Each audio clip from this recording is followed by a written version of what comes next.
London, August 23rd, 1305, Auric. The crowd pressed forward, jostling for space, for breath, for the best view. Even children were there, lifted onto shoulders to see what a traitor's death looked like. And in the center, bound in chains, naked and starved, was William Wallace, the man who dared to defy an empire. His skin was pale from weeks in a cage, his hair matted with blood, but his eyes, they were awake, defiant. He had been dragged for miles behind a horse through mud, dung, and stone. Not quickly, slowly, purposefully, his ankles broken, flesh flayed by chains. They wanted him humiliated before he was dead.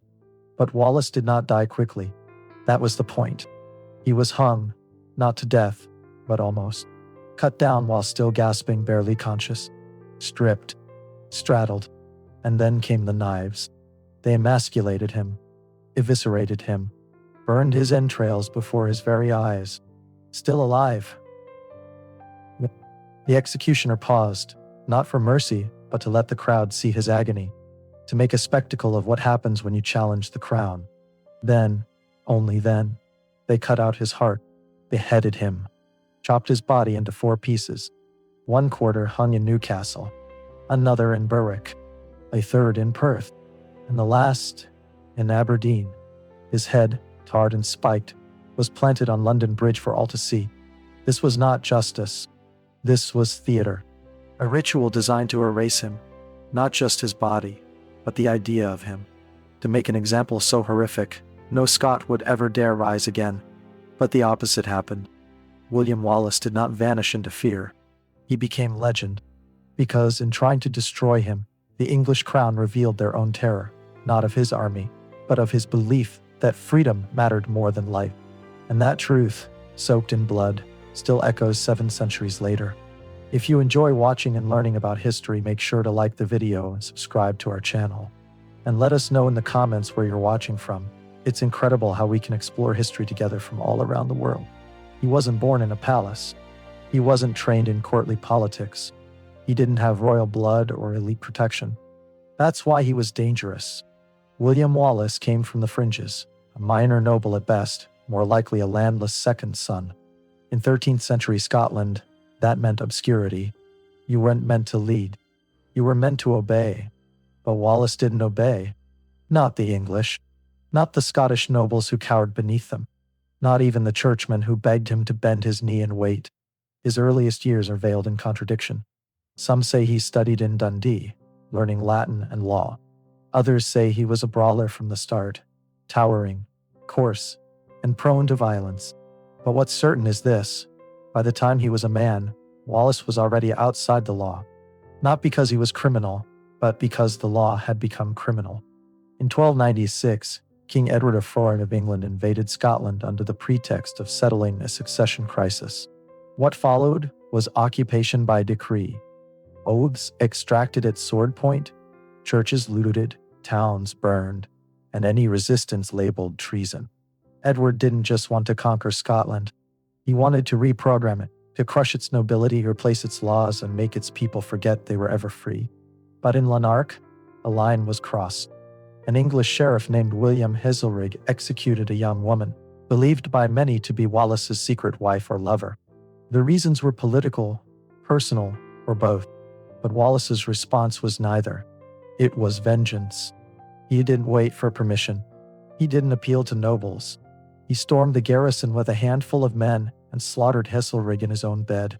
His body was hacked to pieces. The town was set ablaze. And just like that, a name became legend. Wallace became an outlaw, not a bandit, but something far more dangerous. A symbol. His war wasn't for land or crown. It was for dignity, for the right to exist without chains. He gathered men who had nothing to lose. Farmers, deserters, fugitives, men who'd watched their homes seized, their kin hanged, their children starved. They didn't follow him because he was noble. They followed him because he fought like he had nothing left to lose. The English called him a terrorist. The Scots elites called him inconvenient. But for the people, the ones under boots, behind hedges, and in hiding, Wallace was a reckoning. He was a man who did what no lord dared. strike back. And that's what made him unstoppable. Not armor, not strategy, but belief. He didn't want to be king. He wanted no king at all. England thought it had already won. In 1296, Edward I, the Hammer of the Scots, crushed the Scottish army at Dunbarton. Nobles surrendered. Castles fell. The Stone of Destiny was hauled to Westminster as a trophy. And yet, Scotland did not kneel. Not entirely. Because in forests, in hills, and in backwater villages, resistance flared. And at the center of it, not a king, not a bishop, but a rogue knight with no royal blood, William Wallace. He had no army, no official title, no approval. What he had was rage and belief. Wallace's rebellion began not in great battles, but in ambushes. English patrols vanished in the woods. Supply caravans were ransacked in the dark. Soldiers were found with throats cut, bodies hanging from trees. The land itself turned against the occupiers. Wallace's tactics were not chivalric. They were psychological. He hit fast. He hit hard. He vanished. To the English, he was a ghost. To the Scots, he was becoming myth. In 1297, Wallace's band attacked Scone, the administrative heart of English control. He drove out the English justiciar and burned the records of English law. It was symbolic, strategic, and personal. Every strike wasn't just about killing soldiers. It was about erasing the illusion of control. More men joined him. Farmers, merchants, even low-ranking knights. And soon, Wallace wasn't just leading raids. He was leading a movement. A second front emerged in the north under Andrew Moray, another rebel waging parallel war. The two never formally met, but their campaigns would converge in blood and victory. What made Wallace terrifying wasn't his sword. It was his refusal to play by the old rules. He didn't wait for noble alliances. He didn't seek papal approval. He didn't care for treaties written in London. To him, the war was simple. Scotland was enslaved, and he would break the chains or die in them. And it worked. English garrisons grew paranoid. Troops refused to travel in small numbers. Governors begged Edward for reinforcements. Because the rebellion wasn't political anymore. It was viral. And yet, the nobles hesitated. Some stayed loyal to Edward. Others waited, hedging bets. To them, Wallace was still just a peasant in armor. A temporary fire that would burn out. But Edward knew better. He recognized what was happening. He had seen it before, in Wales, in Ireland. In every colony where belief outlasted fear. He dispatched a massive force to crush Wallace once and for all. Thousands of troops, heavy cavalry, and veteran commanders. Their destination, Stirling. It would be the first real test. And no one, not the English, not the Scots, expected what was about to happen. September 11th, 1297. The River Forth shimmered in the cold morning light. A narrow wooden bridge arched over it, the only way across. On the far side, thousands of English troops, armored and confident, prepared to cross. On the other, in the hills, Wallace and Moray waited. The English commander, John de Varenne, scoffed. He had over 9,000 men. Archers, cavalry, infantry. The Scots had perhaps 2,000. A slaughter, it seemed. But Wallace wasn't interested in honor. He wasn't interested in playing by the script. He was there to break it. The bridge was narrow.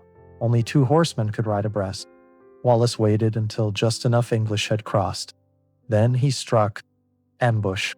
The Scots descended like wolves. English soldiers still on the bridge were trapped.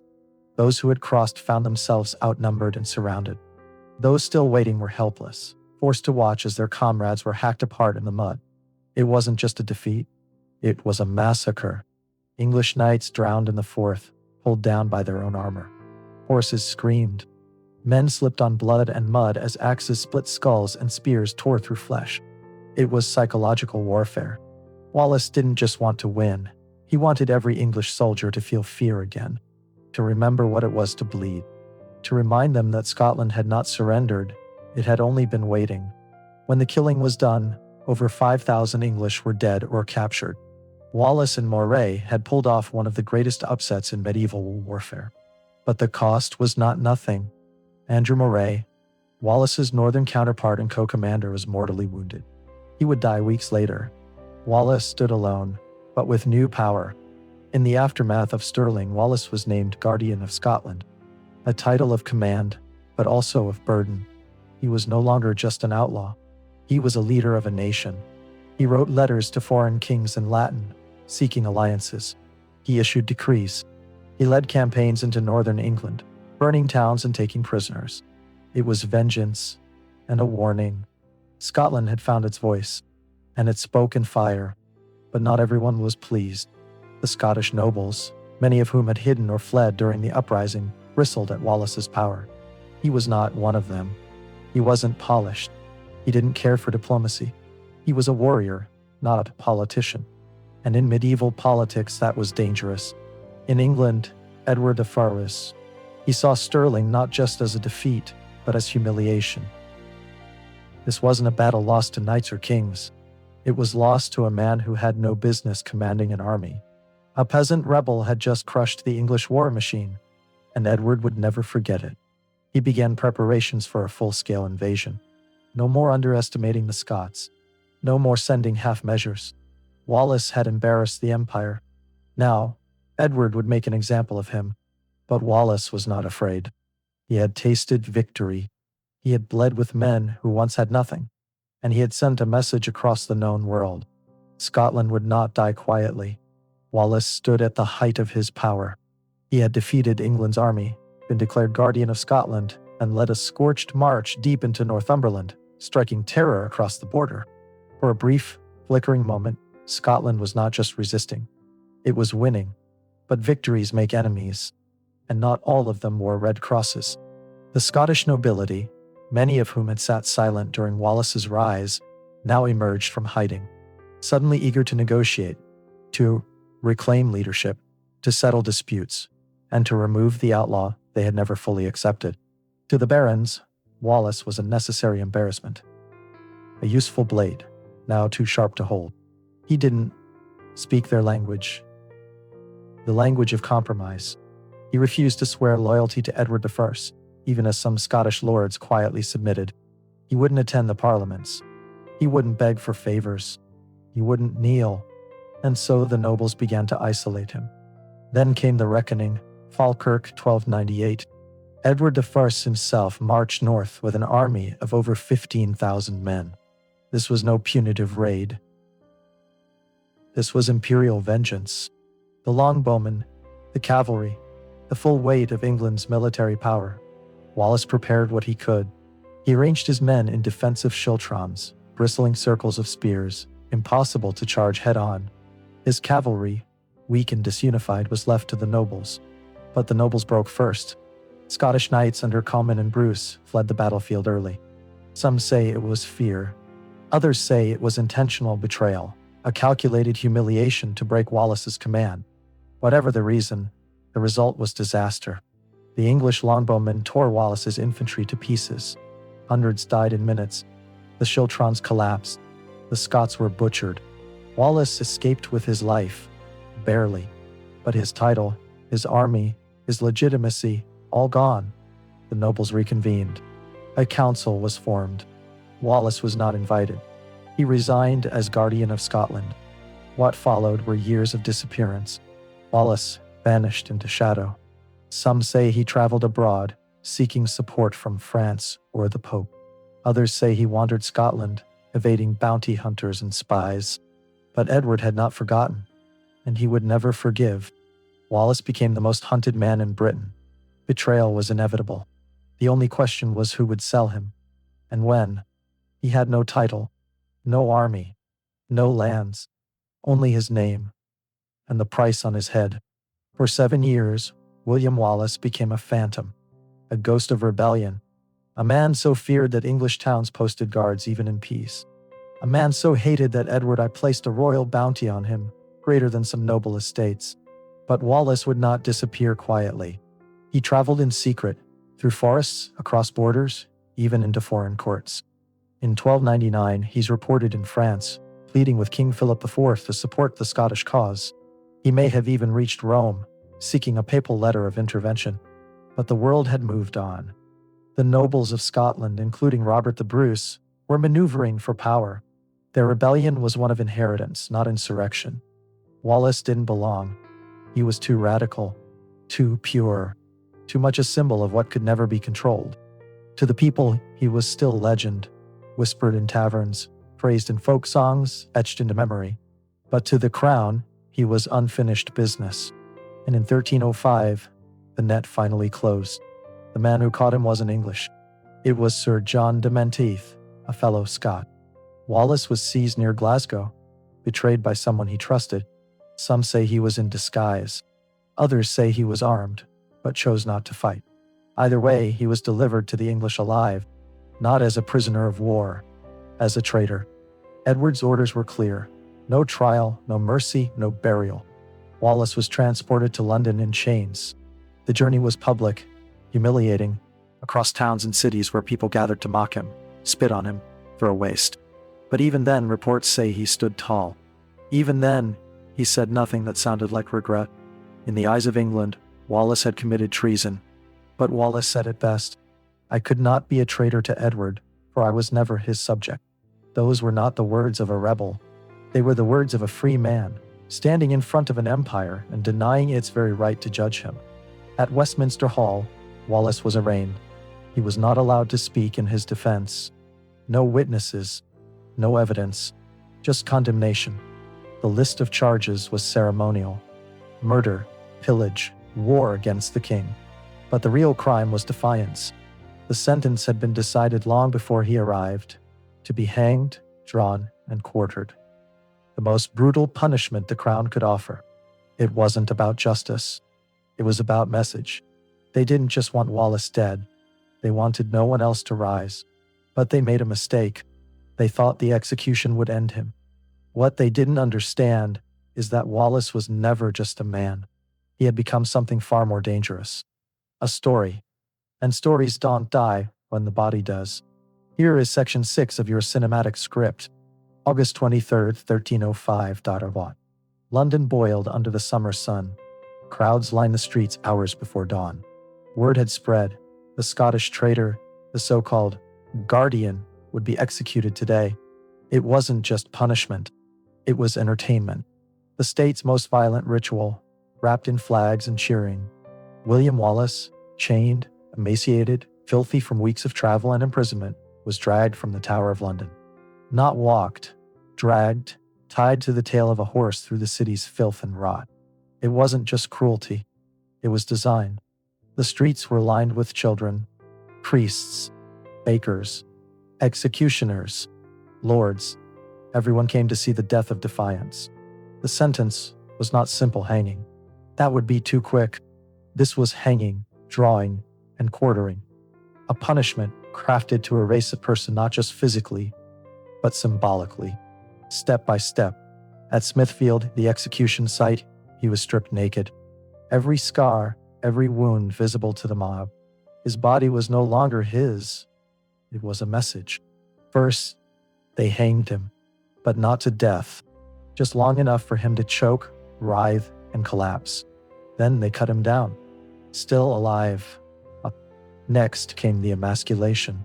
They cut off his genitals, held them up. The crowd roared. To be unmanned, a final humiliation.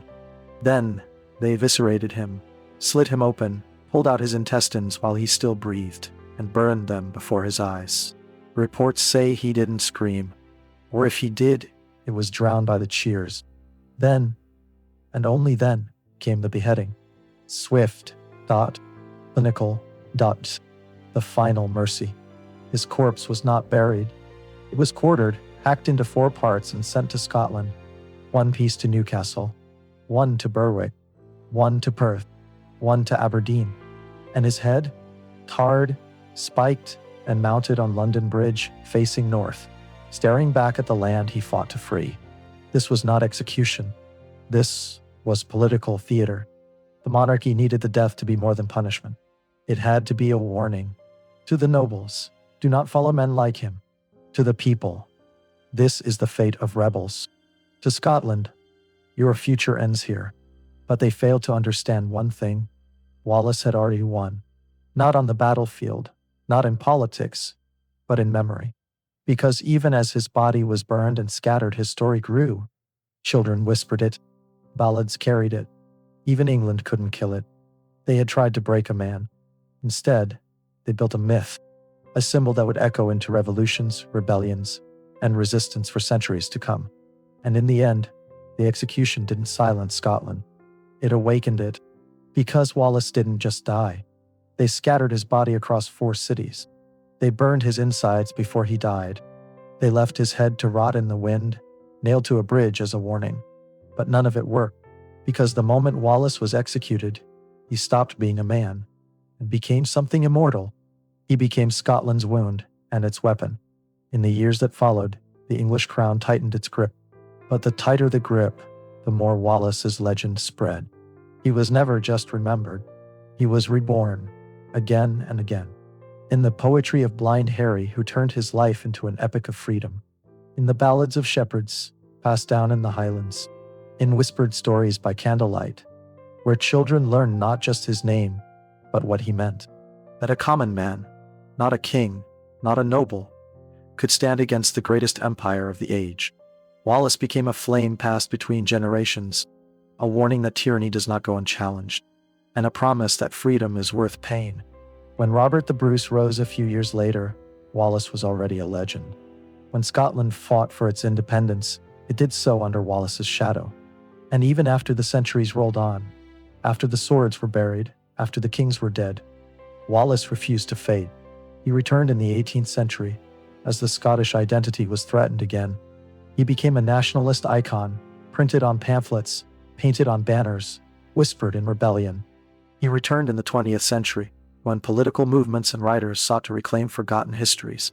He returned in the films, the songs, the global imagination, his face, now etched in blue paint and flame. But beneath all the myth, the pain remains. Wallace's story is not clean. It is not sanitized. It is soaked in blood, betrayal, and horror. That's why it still matters. Because history didn't erase him. Because empire failed to make him forgettable. Because even the most brutal spectacle of state violence couldn't break the one thing Wallace refused to surrender: dignity. He died in chains, yes, but not on his knees. He died dismembered, but his legacy remains whole. He died in silence, but made the world listen. And every time justice rises again, every time a people are told to bow or disappear, or die quietly, William Wallace rises too.